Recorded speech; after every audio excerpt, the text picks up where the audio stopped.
Bucket കൊണ്ടുപോയി അച്ഛൻ നമ്മുടെ തൈയിൽ എവിടെയെങ്കിലും കൊണ്ട് കെട്ടി വെച്ചാൽ മതി. ഞാൻ തൈക്കപ്പള്ളി ഇരുന്നപ്പോൾ കൊണ്ട് കെട്ടി വെച്ച്.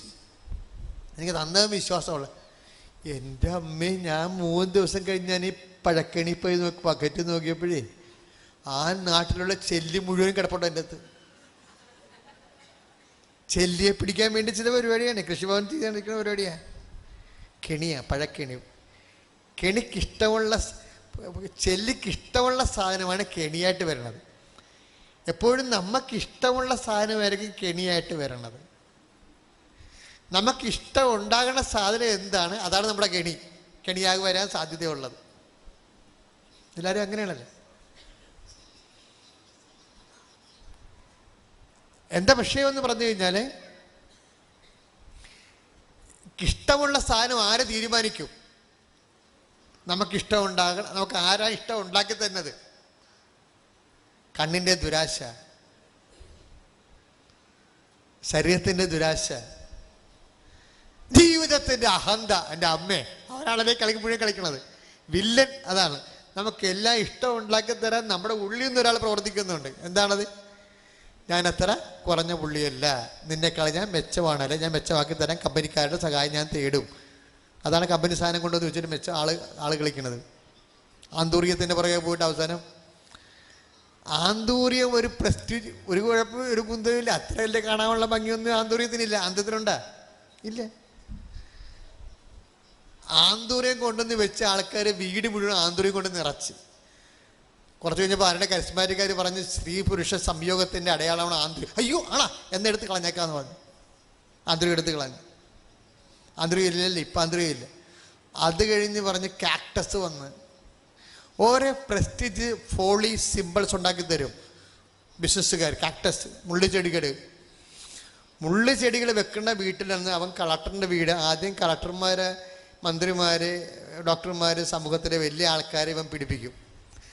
അപ്പോൾ അവർ കൊണ്ടുവന്ന് മുള്ളു ചെടി വെച്ച് വെറുതെ കൈ കൊണ്ട മനുഷ്യൻ്റെ കൈ തൊട്ടാക്കി കീറിയാലും കുഴപ്പമില്ല, കുറച്ച് പ്രസ്റ്റീജ് ഇരിക്കട്ടെ എന്ന് വിചാരിച്ചുകൊണ്ട് അവൻ രക്തസാക്ഷിയായി. കാക്ടസ് ചെടി കൊണ്ട് എത്രയോ പേരുടെ കൈകൾ കീറിയിരിക്കണത്. കീറിയവരെല്ലാം രക്തസാക്ഷികളാണ്. എന്തിൻ്റെ? ദുരഭിമാനത്തിൻ്റെ രക്തസാക്ഷികളായി രാജ്യം മുഴുവൻ കാക്ടസ് കൊണ്ട് നിറച്ച്. ഒരു സുപ്രഭാതത്തിൽ പറഞ്ഞ കാക്ടസ് ഉള്ള വീട്ടിൽ ക്യാൻസർ ഉണ്ടെന്ന്. എൻ്റെ അമ്മ, ഇപ്പം എല്ലാം കിടക്കണ മുനിസിപ്പൽ തോട്ടി കിടപ്പുണ്ട്. അപ്പം എല്ലാം ഒരു ആശ മനുഷ്യന് ഇങ്ങനെ തന്നുകൊണ്ടിരിക്കും. അതാണ് കെണി എന്ന് പറയണത്, ആശ. അതാണ് ഈശോ പറയണത്, കണ്ണിൻ്റെ ദുരാശ, ശരീരത്തിൻ്റെ ദുരാശ, ജീവിതത്തിൻ്റെ അഹന്ത.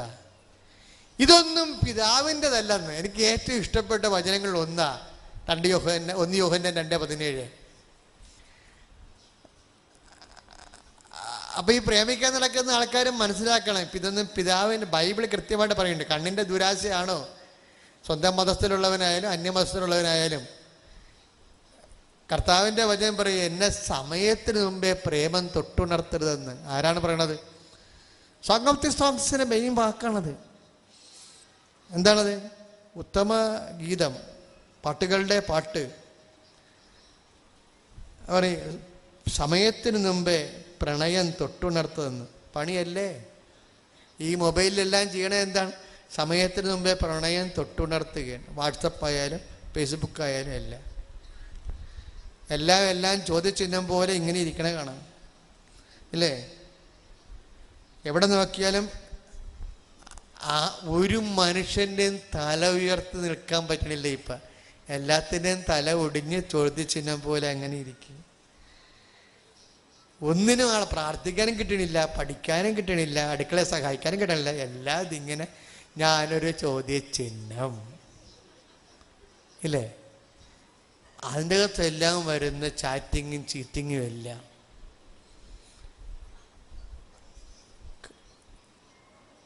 കർത്താവിൻ്റെ വചനം 24:21-34 ലൂക്കായുടെ സുവിശേഷം. സുഖലോലുപത, മദ്യാസക്തി, ജീവിത വ്യഗ്രത എന്നിവയാൽ ഹൃദയം അന്ധമാകും. അവിടെ ഈശോ പറഞ്ഞു, എന്താണ് അന്ധമായി കഴിഞ്ഞാലുള്ള കുഴപ്പം? എന്താ? ആ ദിവസം ഒരു കെണി പോലെ വന്ന് വീഴും. അപ്പം കെണി വരാൻ പോണവണ്ടില്ലേ, കെണി വരണത് എങ്ങനെയാ? ഇപ്പോൾ ഒരു ചേച്ചി വന്ന വെച്ചാൽ പറഞ്ഞ്, എൻ്റെ അച്ഛാ ഞങ്ങൾ സ്കെച്ചും പ്ലാനും ഒക്കെ ചെയ്ത് പെരവെക്കാൻ അടിത്തറയിട്ട് തുടങ്ങി. അപ്പോൾ പ്ലാൻ ഇത്തിരി വലുതായി പോയി വെച്ചാന്ന് പറഞ്ഞ്. കാര്യം അത് ഞങ്ങൾ നനച്ച് കല്ലിട്ട ദിവസമാണ് പ്ലാൻ കൊണ്ടുവന്നത്. അപ്പോഴാണ് ഞങ്ങൾ യഥാർത്ഥത്തിൽ പ്ലാൻ കണ്ടത്. ഈ എൻജിനീയർമാരെല്ലാം കൂടി നമ്മളൊരു വഴിയാധാരമൊക്കെ നമ്മുടെ കിഡ്നി അടിച്ചു മാറ്റും. കാര്യം ഇവരല്ലേ പ്ലാൻ നിശ്ചയിക്കണത്. അവരെന്താ നിശ്ചയിക്കണത്? അവർക്കറിയാം പെരയല്ലേ, പെര വെച്ചാൽ മനുഷ്യൻ തീർക്കാതിരിക്കത്തില്ല, കയറി കിടക്കാനുള്ളതാണല്ലോ. അപ്പം നമുക്ക് സമ്പത്ത് എവിടെ നിന്ന് കിട്ടുമെന്ന്, നമ്മുടെ സോഴ്സ് എന്താണെന്ന് ഒന്നും അവരറിയണ്ട. അവർ ഓരോ കാര്യം പറയുമ്പോൾ വല്ല മോശം കാര്യം എഞ്ചിനീയർമാർ പറയുക, എല്ലാം നല്ല കാര്യങ്ങളെ പറയത്തുള്ളൂ. വർക്ക് ഏരിയ വേണം, മാർബിൾ ഇട്ടില്ലെങ്കിലും മാർബിൾ ഇടണ, അയ്യോ സാറേ. അപ്പം എന്നാലും നല്ല ടൈൽസ് ഇടേണ്ടി വരുമല്ല, അത് കറക്റ്റാണ്. അപ്പം ടൈൽസ് എന്ന് പറയുമ്പോൾ തന്നെ ഉണ്ട് എന്തുമാത്രം വെറൈറ്റി ടൈൽസ് വരുന്നുണ്ട്. ഇതെല്ലാം പറഞ്ഞു കഴിയുമ്പോൾ സിറ്റ് ഔട്ട് വേണ്ടേ? അല്ല പിന്നെ ആൾക്കാർ വന്നു കഴിഞ്ഞാൽ എല്ലാവരും ഓടി അകത്ത് കയറും. അയ്യോ ആണ് ഓടി ആരും അകത്ത് കയറരുത്, എല്ലാം പുറത്തുനിന്ന് വെച്ചാൽ മതി. സിറ്റ് ഔട്ട്, ആളെ പുറത്തിരുത്തി. ആൾക്കാർ ഓടി അകത്ത് കയറുമ്പോൾ നമ്മൾ ടി വിയും കണ്ടുകൊണ്ടിരിക്കുമ്പോൾ നാട്ടുകാർ ഓടി അകത്ത് കയറിയാൽ എന്ത് ചെയ്യും? അയ്യോ എന്നാൽ അത് വേണ്ട, പുറത്തിരിക്കട്ടെ, സിറ്റ് ഔട്ട്. അപ്പം ഇതെല്ലാം പറഞ്ഞു വന്നപ്പോൾ എത്രയായി സാറേ? ഇതൊരു 10-16 തീരുമായിരിക്കും. ആ സാധനം നമ്മൾ തീരുമ്പോൾ വേറെ 16 നമ്മൾ ഉണ്ടാക്കേണ്ടി വരും. കാരണം നമുക്കിതിനെക്കുറിച്ച് വലിയ ഗഹനമില്ല. തന്നെയല്ല, എൻ്റെ പള്ളി എന്നോട് ബിഷപ്പ് പറഞ്ഞത്, ഞാൻ പറഞ്ഞു പിതാവേ സഹായിക്കണം, ഇത്രയും കാശുണ്ടാക്കിയിട്ടുണ്ട്. അപ്പോൾ പിതാവ് എന്നോട് പറഞ്ഞ് ഒരു പള്ളി ഇതുവരെക്കും തീരാതിരുന്നിട്ടില്ലെന്ന് പറഞ്ഞു. ഞാൻ സസ്വസ്ത്രം പിതാവ് ചിരിച്ചുകൊണ്ട് പറഞ്ഞതാണ്. അപ്പം എൻ്റെ മനസ്സ് കാളി. എന്ന് വെച്ചാൽ എൻ്റെ അർത്ഥം എന്താ വെച്ചാൽ അച്ഛൻ്റെ കാലം കഴിഞ്ഞാലും എപ്പോഴായാലും ചെയ്ത് തീർത്താൽ മതി എന്നാണ്. അത്രയും പിതാവ് ഉദ്ദേശിച്ചോളൂ. അത് കറക്റ്റ്, പിതാവ് പറഞ്ഞാൽ കറക്റ്റാണ്. ഞാനും പിതാവാണെങ്കിൽ അതാ ചെയ്തത്. ഞാൻ നോക്കിയപ്പോഴേ എപ്പോഴെങ്കിലും ചെയ്ത് തീർത്താൽ 8ൻ്റെ പണി കിട്ടാനുള്ള സാധ്യതയുണ്ട്. എന്താ കാര്യം? ഞാൻ കയറുമ്പോൾ 350 മേശരിക്ക് വില രൂപ. ഞാൻ അവിടുന്ന് പണി കൂട്ടി, കടവും വിലയും മേടിച്ച് പണി കൂട്ടി ഇറങ്ങുമ്പോൾ 950. എങ്ങനെയാണ് എപ്പോഴെങ്കിലും ചെയ്ത് തീർക്കണം? എങ്ങനെ? സിമെൻറ്റിൻ്റെ വില ഇവിടെ പോയി, കമ്പിയുടെ വില ഇവിടെ പോയി. അപ്പം ഇതൊന്ന് പെര വെക്കാൻ നേരത്ത് എപ്പോഴും നോക്കണം, ഉള്ള കാശ് കൊണ്ട് സ്പീഡപ്പാക്കിയിട്ട് മെയിൻ കാര്യങ്ങൾ ചെയ്ത് മാറ്റണം. അതിനകത്ത് തലേണിയും പായും കൊണ്ട് കയറി കിടക്കാൻ നോക്കണം. ഉള്ള കാശ് കൊണ്ട് പെരപണിയെന്ന് വെച്ചാൽ ടൈമാണത്. എന്തുമാത്രം നീളുന്നു അത്രയും നമ്മൾ ഡെഡ് ബോഡി വെച്ചുകൊണ്ടിരിക്കണ പോലെ ഇരിക്കും, മണം കൂടിക്കൊണ്ടിരിക്കും. എന്തുമാത്രം ഈ സാധനം നീളുന്നു അത്രയും നമ്മൾ ഡെഡ് ബോഡി അടക്കാതെ വെച്ചുകൊണ്ടിരിക്കണ പോലെ ഇരിക്കും, മണം കൂടിക്കൊണ്ടിരിക്കും. മിനിമം കാര്യം, ഏറ്റവും ഇൻഡിസ്പെൻസ്, ഒഴിച്ചുകൂടാനാവാത്ത കാര്യം ചെയ്ത് നമുക്ക് മഴയും വെയിലും കൊള്ളാതെ അടച്ചുറപ്പിലൂടെ നോക്കണം. ബാക്കി സൗന്ദര്യവൽക്കരണമൊക്കെ കാലാക പിന്നീട് വരും. സ്ക്വയർ ഫീറ്റൊക്കെ എക്സ്റ്റൻഷൻ ചെയ്യാനുള്ള പ്രൊവിഷൻ ആവശ്യമെങ്കിൽ, മക്കൾ കൂടുതലുണ്ടെങ്കിൽ എക്സ്റ്റൻഷൻ ചെയ്യാനുള്ള സ്ഥലം ഇട്ടേക്കണം. അത് നമുക്ക് പൈസ കിട്ടുമ്പോൾ ചെയ്താൽ മതി. ഇപ്പം പലിശക്ക് ചെയ്ത് കഴിഞ്ഞാൽ, പലിശ വാങ്ങിച്ചിട്ട് മൊത്തം തീർക്കണമെന്നുള്ള ഐഡിയ വന്നു കഴിഞ്ഞാൽ, ഒന്നാമത്തെ കുന്ത്രാണ്ടൻ ഡെഡ് മണിയാണ്, ചത്തകാശാണ്. ഈ കരിമ്പ് ഈ പൈസ മുടക്കണ എല്ലാം ചത്തകാശാണ്. ഇതിമേ പലിശക്ക് കൂടി മേടിച്ച് കഴിഞ്ഞാൽ, പലിശക്ക് കൂടി മേടിച്ച് ആണ് ഇതുമേട്ട് നമ്മൾ സൗന്ദര്യവൽക്കരണം നടത്തണം എന്നുണ്ടെങ്കിൽ നമുക്ക് അതിൻ്റെ അതിൽ നിന്ന് പ്രാർത്ഥിക്കാൻ പറ്റത്തില്ല. എന്താ കാര്യം? പരിശുദ്ധ മറിയതമ്പുരാന് പരിശുദ്ധ പറയുമ്പോൾ മേലായിട്ട് ഒരു ഗ്യാസ് പിടുത്താം. എന്താ കാര്യം? കോളിംഗ് പലിശക്കാരനെ കോളിംഗ് ബില്ല് അടിക്കണം. ഈ നന്മ നിറഞ്ഞ മറിയത്തിൻ്റെ ഇടയ്ക്ക് പലിശക്കാരൻ കോളിംഗ് ബില്ല് അടിപ്പിക്കരുത്. നമുക്കറിയാമല്ലേ, ഞങ്ങളുടെ ഈ വെഞ്ചരിപ്പ് വെള്ളമൊക്കെ എല്ലാം കാട്ടുതീയിൽ പതിച്ച തീർത്ഥജലം പോലെയായി മാറുകയാണ്. എന്താ കാര്യം? ജനത്തിന് സംഭ്രമമാണ്. പലിശ കയറി, കടം കയറിയിട്ട്. എവിടെ നിന്ന് വന്നാണിത്? ജീവിതത്തിൻ്റെ അഹന്ത എന്ന് പറഞ്ഞ സാധനമാണത്. ജീവിതത്തിൻ്റെ അഹന്ത, കണ്ണിൻ്റെ സുഖലോലുപത, മദ്യാസക്തി. അപ്പം മദ്യം ആളൊക്കെ പിടിക്കുക. ആസക്തികളിൽ ഏറ്റവും കുഴപ്പം മദ്യമാണ്. അതുകൊണ്ടാണ് ഈശോ മദ്യാസക്തി എന്ന് പറഞ്ഞത്. കാരണം ആസക്തി കൂടിക്കഴിഞ്ഞാൽ അത് നമ്മളെ കൊന്നുകളയും. കിഡ്നി അടിച്ചു മാറ്റും, കരളടിച്ചു മാറ്റും. മദ്യാസക്തി എന്ന് പറയുന്നത് മറ്റാസക്തി പോലെയല്ല, ഡേഞ്ചറസ് ആയിട്ടുള്ള ഒരു ആസക്തിയാണത്. അത് കാരണം അത് പെട്ടെന്ന് മനുഷ്യനെ അകപ്പെടുത്തിക്കളണ കാരണം അതിനെയാണ് നോട്ട് ചെയ്തിരിക്കണത്. അതിനെയാണ് നോട്ട് ചെയ്ത് ഈശോ. പക്ഷെ ആസക്തി എന്ന് പറയുന്ന ആ വിഷയത്തിൻ്റെ പിന്നിൽ എന്തെല്ലാം ഈ വീട് വെച്ച് കളിക്കണ ഒരു ആസക്തിയല്ലേ.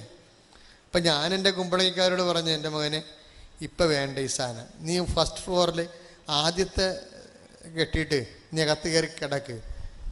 നമുക്ക് വാടക കൊടുക്കണ വേറെ എല്ലാ കാര്യമൊക്കെ ഉണ്ടെങ്കിൽ അപ്സ്റ്റെയർ നമുക്ക് ആവശ്യമാകുമ്പോൾ പിന്നീട് എടുക്കാം.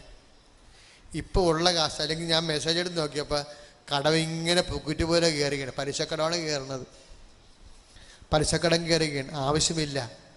ആവശ്യമില്ലാത്ത പലിശ. അപ്പം നമ്മൾ പലിശക്ക് മേടിച്ച് അപ്സ്റ്റെയർ ഉണ്ടാക്കി. അപ്സ്റ്റെയറിൽ നമുക്ക് പോലും നമ്മൾ അടിച്ചു തൂക്കാൻ പോലും നമുക്ക് കയറാൻ പറ്റണില്ല. ഒന്നാമത് നമുക്ക് ഒന്നിനും നടുവിലല്ല. ഈ കാലങ്ങളിൽ ആർക്കാ നടുവ്, ആത്മാർത്ഥമുള്ള നടുവുള്ള, നമുക്ക് വിശ്വസിക്കാൻ പറ്റിയ നടുവുള്ള ആർക്കുണ്ട്? എൻ്റെ നടുവ് പോലും ഞാൻ ഇടയ്ക്ക് ഇങ്ങനെ പിടിച്ചാണ്. എനിക്ക് വിശ്വാസമില്ലാത്തതുകൊണ്ട് ഇടയ്ക്ക് താങ്ങി കൊടുക്കും. മുകളിലോട്ട് കയറുമ്പോഴേ 4ാം നിലയിലേക്ക് ഇവിടെ ഇന്നലെ കയറി ഭയങ്കര വേദന. ഇവിടെ കൃപാസനത്തിൽ കയറിയതാണ്. 4ാം നിലയിൽ കയറി മറ്റേ ജെറീക്കോ പ്രാർത്ഥന നടക്കാൻ വേണ്ടി കയറിയപ്പോൾ ഇടയ്ക്ക് ഞാൻ അരളിക്ക് അങ്ങനെ പിടിച്ചിട്ട് പതുക്കെ ഒന്ന് എനിക്ക് നടുവിനെ വിശ്വാസമില്ല. അതുകൊണ്ട് ചെറിയൊരു താങ്ങ്. അവനെ പണി മുടക്കുമെങ്കിൽ എന്ത് ചെയ്യും? എല്ലാത്തിൻ്റെ നടുവ് ജാമ്യത്തിലിരിക്കുക. പിന്നെ നമ്മൾ ഈ അപ്സ്റ്റേറിലേക്ക് നമുക്ക് ചുക്കിലി പോലും തൂക്കാൻ പറ്റണില്ല. ചുക്കിലി തൂക്കേണ്ട ഒന്നുമില്ലെങ്കിൽ ചെട്ടിയാൻ്റെ പണിയല്ലേ. ഞാൻ വെഞ്ചരിക്കാൻ ചെല്ലുമ്പോൾ എൻ്റെ പെട്ടരിക്കാൻ ചുറ്റും. ഞാൻ വെഞ്ചരിക്കാൻ ചെല്ലുമ്പോൾ തന്നെ ആരും അപ്സ്റ്റേറിലൂടെ കയറാൻ വിരുദ്ധമല്ലാതെ ആക്കി അതിനെ എടുത്തു കഴിഞ്ഞാൽ കാലാന്തരത്തിൽ ദൈവം അനുഗ്രഹിക്കും. പക്ഷേ എന്നാലും കുഞ്ഞുങ്ങളുടെ കാര്യം പോക്കാം. അപ്പനും അമ്മയും കണ്ണും കൈയും കാണിച്ച് കെട്ടിയേക്കും. മക്കൾ നാളെ 6 ചാടിയാൽ ആരോട് പറയും? നിങ്ങൾ ഒന്നും പറയാൻ പറ്റില്ല. ശാസ്ത്രം ഉണ്ടാക്കണ്ടല്ലോ. ലൈനെടുത്ത് എല്ലാം കഴിച്ച മാതാപിതാക്കന്മാർ മക്കളുടെ മുമ്പിൽ മക്കളിങ്ങനെ കാണിക്കും. ഈ സൈസ് എടുക്കത്തില്ലെന്ന് പറയും. എന്താ ഞങ്ങൾ എങ്ങനെയാണെന്ന് അമ്മയുടെ നാട്ടുകാർ പറഞ്ഞിട്ടുണ്ടെന്ന് പറയും. ഒരക്ഷരം അപ്പനും അമ്മയും മിണ്ടാൻ പറ്റണില്ല. മിണ്ടാൻ പറ്റത്തില്ല. മക്കൾ വായിക്കാൻ തുടങ്ങും. പണ്ടത്തെ മക്കളല്ല, പുസ്തക വായന അറിയാവുന്ന മക്കളാണേ. അതുകൊണ്ട് അപ്പൻ്റെയും അമ്മയുടെയും ചരിത്രം വായിക്കും അവർ. അതോടെ അപ്പനും അമ്മയും വേണ്ട, ആ സൈസ് എടുക്കത്തില്ല, മിണ്ടത്തില്ലേ. അപ്പോൾ അവർക്ക് ഇഷ്ടമുള്ളവർ തോന്നി. വോയിസ് ഇല്ലാത്ത ഒരവസ്ഥയാണ് കുടുംബങ്ങളിൽ. ഒരിക്കലും നമ്മുടെ നിന്ന് എവിടെയെങ്കിലും ഒന്ന് പെശക് സംഭവിച്ചാൽ നമ്മൾ ദൈവത്തിന് വേണ്ടി ജീവിച്ചെങ്കിൽ മാന്യമായിട്ട് മരിക്കാൻ നമുക്ക് പറ്റുമോ? ഇപ്പം നമ്മൾ ദൈവത്തിന് വേണ്ടി, അതാണ് ആ പത്രോസ് പറയണത്. നിങ്ങൾ ക്രിസ്ത്യാനി എന്നായിട്ട് ജീവിച്ചിട്ടാണ് പീഡനം അനുഭവിച്ചെങ്കിൽ അത് നമുക്ക് കാണാവുന്നു. അങ്ങനെ വളരെ വൃത്തിയുള്ള സംസാരമാണ് പത്രോസിൻ്റെ. അപ്പം നമ്മൾ ഒരു ദുർമാതൃക കൊടുക്കാതെ വിശുദ്ധിയോട് കൂടിയാണ് ജീവിച്ചിട്ടാണ് നമുക്ക് ദൈവം നമ്മുടെ പ്രാർത്ഥന കേട്ടില്ലെങ്കിൽ വേണ്ട. നമ്മൾ മാന്യ മര്യാദക്ക് സുവിശേഷ വിഹിതമായിട്ട് ജീവിച്ചിട്ടാണ് ദൈവം നമുക്ക് പ്രാർത്ഥന കേൾക്കണില്ലെങ്കിൽ വേണ്ട. അതാണ് പത്രോസ് പറയണത്. ക്രിസ്ത്യാനി എന്ന് ആയിട്ട് ജീവിച്ചിട്ടാണ് നിങ്ങൾക്ക് പീഡനം ഉണ്ടാക്കണമെങ്കിൽ അതിന് ദൈവം സമാധാനം ചെയ്തോളൂ. എനിക്ക് ഈ പത്രോസിൻ്റെ വർത്താനം അത് അന്ത്രയോസ് പറയാഞ്ഞ ഭാഗ്യമായി, തോമാസ് ലീഗ പറയാഞ്ഞ ഭാഗ്യമായി. കാര്യം എന്തറിയാവോ? അന്തിമതീരാനത്തിന് വാദിക്കാൻ നിൽക്കണ താക്കോലും പിടിച്ചിരിക്കണ ഈ കക്ഷിയാണല്ല. ആ കക്ഷി തന്നെ അത് പറയണം. ആര്? പത്രോസ് ലീഗ. പത്രോസ് ലീഗ നീ നമ്മ ചെല്ലുമ്പോൾ പറയടാ, നീ കുറേ ജീവിത ദുരിതങ്ങൾ അനുഭവിച്ചതെല്ലാം ക്രിസ്ത്യൻ ആയിട്ട് ജീവിക്കാൻ വേണ്ടി ശ്രമിച്ചാണെന്ന് എനിക്കറിയാം. പിന്നെ വേറെ അത് അധികം വിശേഷമൊന്നും പറയണ്ട. ഈശോ ഇനി എന്തിനു പറഞ്ഞാൽ പോലും ഞാൻ ഈ തുറുപ്പെടുത്ത് കാണിച്ചോളാം എന്ന് പറയും. നമുക്ക് വേണ്ടി തുറുപ്പ് കാണിക്കാൻ പത്രോസ് നിൽക്കുമെന്ന്. ശ്രദ്ധിക്കട്ടെ. ഹല്ലേലൂയ, ഹല്ലേലൂയ, ഹല്ലേലൂയ. കരങ്ങൾ ഉയർത്തിക്കൊണ്ട് ശ്രദ്ധിക്കട്ടെ. ഇരുകരങ്ങൾ ഉയർത്തിക്കൊണ്ട് യേശുവേ എന്ന് വിളിക്കട്ടെ. ഹല്ലേലൂയ, ഹല്ലേലൂയ, ഹല്ലേലൂയ. യേശുവേ, യേശുവേ, യേശുവേ.